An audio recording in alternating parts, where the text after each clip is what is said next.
In this video, I will be showing you how to create a professional portfolio deck with Gamma AI. Let's get started. I'll begin by clicking Create New AI on the dashboard and selecting the Generate option. Since I'm building a presentation, I'll select that format and then adjust the length of the project to 7 cards using the drop-down menu. Next, I'll paste my detailed prompt for an AI Solutions Architect portfolio, which includes sections for my background, competencies, and featured projects. To customize the output further, I'll click Edit Prompt and settle on a 6-card layout. I'm also choosing the concise text setting to ensure the content is punchy and easy to digest. For the visuals, I'll scroll through the themes and select Petrol for a modern, tech-focused look. After clicking Generate, I can watch the AI build the slides in real time.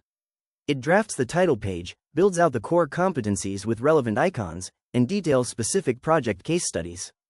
It even populates professional testimonials and a vision for the future of AI. Now that the generation is finished, I can edit the presentation exactly how I want.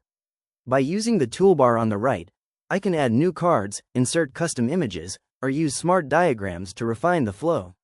Every element is fully customizable, allowing me to tweak the text and layout to ensure the final result fits my personal brand perfectly. And there you have it. That's the complete process of creating a portfolio deck with Gamma AI.